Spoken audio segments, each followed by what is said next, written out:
তো আমরা প্রথমে একটা অক্টাগোনাল শেপ ড্র করে নিচ্ছি। এটা একটা অক্টাগোনাল শেপ।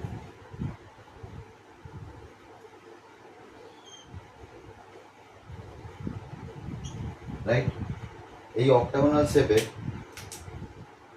একটা আমরা অ্যাজিউম করছি, একটা আমরা এর ডাইমেনশন অ্যাজিউম করছি 6.1 করছি।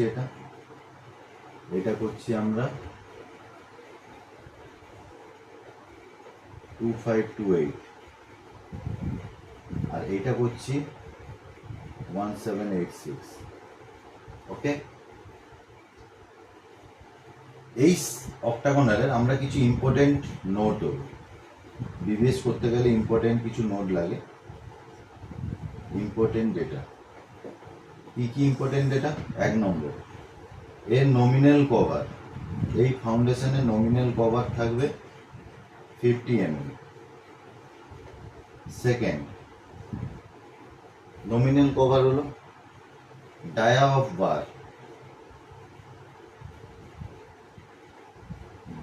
বিশের ডায়া @ 200 সেন্টার,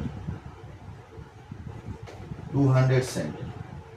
আমরা এইটা আমাদেরকে মাথায় রাখতে হবে, এটা খুব ইম্পর্টেন্ট এই ভিডিওতে। কারণ আমরা আগের ভিডিওতে 20 রডের বা 16 রডের হলে তার বেন্ড কত মাইনাস করতে হয়, কি করতে আমরা সব শিখেছি।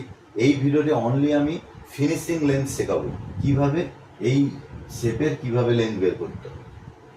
তো এইটা আমার খুব এই ভিডিওটি ইম্পর্টেন্ট, 200 সেন্টার। সেকেন্ড আর কি থিং লাগবে? নম্বরস অফ বার।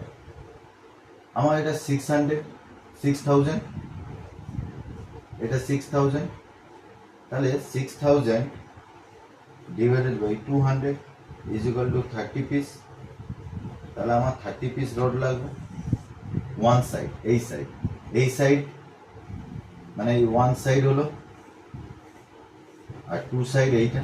যেহেতু এর ডাইমেনশন সেম, অতএব আমরা ওয়ান সাইডের ক্যালকুলেশন করছি।